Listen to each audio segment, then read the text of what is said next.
पृथ्वी पर मनुष्य की उत्पत्ति कैसे हुई? आखिरकार अरबों साल पहले धरती पर मनुष्य कैसे आया?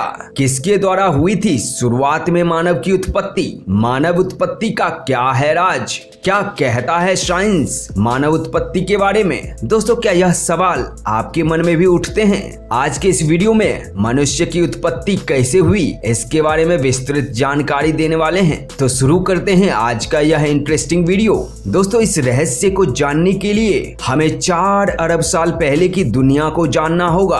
असल में आज के पृथ्वी से 4 अरब साल पहले की पृथ्वी बेहद गर्म थी, यानी कि यहाँ पर जलता हुआ लावा और मैग्मा पाया जाता था। उस समय पृथ्वी की अनुमानित तापमान 1000 डिग्री सेल्सियस से 1600 डिग्री सेल्सियस था।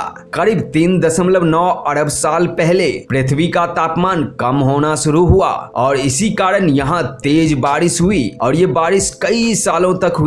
लगातार हुई इस बारिश से लगभग 80% भूभाग समुद्र में डूब गया और बाकी का 20% भूभाग ठोस होकर ठंडा होकर धरातल बन गया, जिस पर आज भी मानव जीवन चल रहा है। इस भूभाग के कुछ बड़े हिस्से के आपस में टकराने से धरती पर पहाड़ों का निर्माण हुआ। समुद्र के पानी में भाप बनी और पहाड़ों पर बारिश हुई, जिससे विशालकाय ग्लेशियर का निर्माण हुआ और धीरे धीरे पृथ्वी बेहद ठंडी हो गई। इसी समय समुद्र में हो रही रासायनिक क्रियाओं से समुद्री जीव पैदा हुए। इसके करीब 30 करोड़ साल बाद पृथ्वी पर रहने लायक वातावरण बना, जो कि बेहद ठंडा था, जिसे हम हिमयुग के नाम से भी जानते हैं। इस समय तक समुद्र में इतने समुद्री जीव जंतु हो चुके थे कि वहां रह पाना बहुत मुश्किल हो गया था। इसलिए कुछ जीवों ने समुद्र से जमीन की तरफ अपना रुख किया और उन्होंने पाया धरातल पर जीवन के लिए कोई कंपटीशन ही नहीं है। पृथ्वी पर सरवाइव करने के लिए बस उन्हें खुद को थोड़ा बदलना है। और इसी समय डायनासोर धरती पर आए। डायनासोर पृथ्वी के सबसे विशालकाय जीव थे। माना जाता है आज से 6.5 करोड़ साल पहले एक बड़ा एस्टेरॉइड पृथ्वी से टकराया, जिसके धूल का गुब्बारा उठा और उसने सूरज को ढक लिया। तापमान कम हो गया और डायनासोर का काल खत्म हो गया। डायनासोर तो मिट गए, लेकिन मेन मैमल्स यानी स्तनधारी जीव खुद को इस महाविनाश से बचा लिया था। इतनी बड़ी महाप्रलय के गुजरने के बाद धरती पर फिर से सामान्य स्थिति हो गई। सतह पर फिर से नए पेड़ पौधे उगने लगे थे और बहुत सारी नई प्रजातियां जन्म लेने लगी। वह सीधे खड़े होकर चलने में सक्षम थी। लगभग 4.7 करोड़ साल पहले धरती के टेक्टोनिक प्लेट में हलचल हुई और महाद्वीप आपस में टकराने लगे और अब इससे हिमालय जैसे विशाल पर्वतों का जन्म हुआ। इनकी जन्म से मौसम का पैटर्न भी बदलने लगा। पृथ्वी ठंडी होने लगी। नई नई नदियों का जन्म हुआ। 3 करोड़ साल पहले ग्लोबल कूलिंग हुई। हरी घास के मैदान बनने लगे और जंगल घटने लगे। तब ऐसे जानवर विकसित हुए जो खुले मैदान में रहने के लिए उपयुक्त थे और उन्हीं में दूसरे जानवरों को खाने वाले जानवर भी विकसित होने लगे। 1 करोड़ साल पहले पृथ्वी वह रूप लेने लगी जिसे आज हम अपनी आंखों से देख रहे हैं। 40 लाख साल पहले धरती की प्लेट में एक बार पुनः हलचल हुई और अफ्रीका के पूर्वी इलाके में एक नई पर्वत श्रृंखला का निर्माण हुआ। जो पर्वत श्रृंखला थे अफ्रीकन रिफ्ट वैली, और इसके आने से जंगलों में आने वाली मौसमी हवा पूरी तरह से रुक गई और बारिश आने भी बंद हो गई। दोस्तों, अफ्रीका के इन जंगलों में रहते थे एप्स, जिसे हमारा पूर्वज कहा जाता है। बारिश के बंद होने से यहाँ की जंगलें सूख गए, जिसका सबसे ज्यादा असर इन एप्स पर पड़ा। जंगलों के सूख जाने से इन एप्स के खाने की समस्या पैदा होने लगी और इसलिए अब ये पेड़ों से उतरकर खाने की तलाश में जमीन पर अपने कदम रखने लगे। इनका दिमाग एक संतरे जितना बड़ा था और इनकी लंबाई 4 फीट तक थी।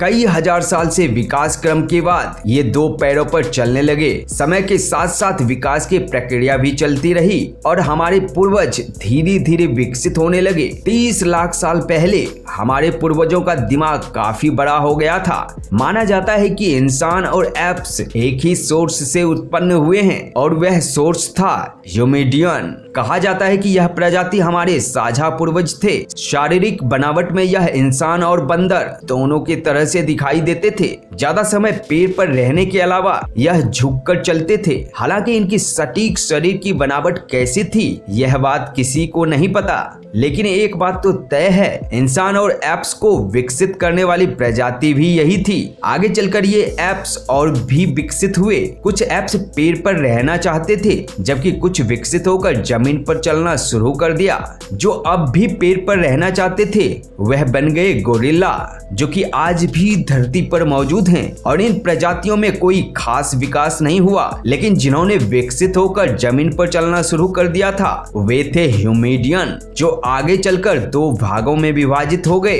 एक बने पेनिस्कर और चिंपैंजी, जिसका डीएनए आज भी इंसान से 99% तक मेल खाता है, और दूसरी हुए होमोसेपियंस, जो आगे चलकर इंसान बने।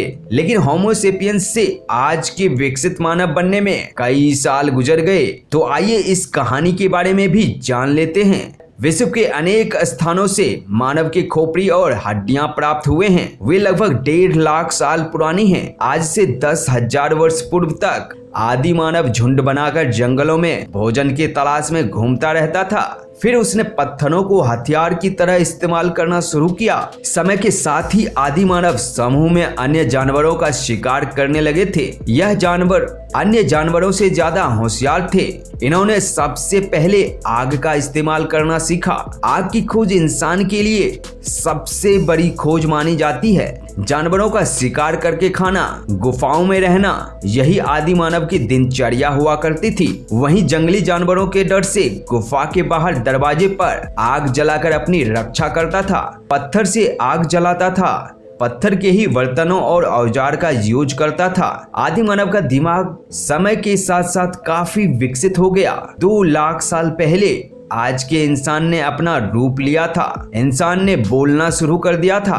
पहली बार कोई जानकारी एक इंसान से दूसरी तरफ, एक पीढ़ी से दूसरी पीढ़ी तक पहुंचने लगी थी। यही वह आखिरी विकास क्रम था जिसके बाद विकसित होकर आज का मानव बना, यानी होमोसेपियंस। जैसे मानव को अपने आसपास की वस्तुओं का ज्ञान होता गया, वैसे वैसे वह अपने लिए और भी सुख सुविधाओं का तलाश करने लगे। शुरुआत में मनुष्य को कपड़े पहनने का ज्ञान नहीं था। वे पेड़ की छाल, बड़े बड़े पत्तों और जानवरों की खाल से ठंड के दिन में अपना बचाव करते थे। बाद में वह जानवरों को पालना, पौधे उगाना, पैदा करना सीख गया, जिससे उनका घुमक्कड़ जीवन समाप्त हो गया और वह एक स्थान पर झोपड़ी बनाकर रहने लगे और खेती करने लगे। उसने कुत्ते, बकरी, भेड़ और भी कई जानवरों को पालतू बना लिया और उनका सहयोग अपने कामों में लेने लगा। धीरे धीरे मनुष्य ने धातु की खोज की। उसने पहिए बनाना सीखा, साथ ही पत्थर के चाक बनाकर मिट्टी के बर्तन बनाने लगे। मनुष्य के विकास का क्रम लगातार जारी रहा और अब भी जारी है। यह एक अनवरत चलने वाली प्रक्रिया है जो शायद तब तक चलती रहेगी जब तक यह धरती है। तो दोस्तों, यह धरती पर जीवन की आरंभ की कहानी, आदि मानव से आज के आधुनिक मानव बनने तक की कहानी। मुझे उम्मीद है कि आपको यह वीडियो पसंद आया होगा। तो दोस्तों, आज के वीडियो के लिए बस इतना ही। अगर आपको यह वीडियो पसंद आया तो इस वीडियो को लाइक करें और चैनल को सब्सक्राइब करें। साथ ही इस चैनल के बेल आइकन को जरूर प्रेस कर लें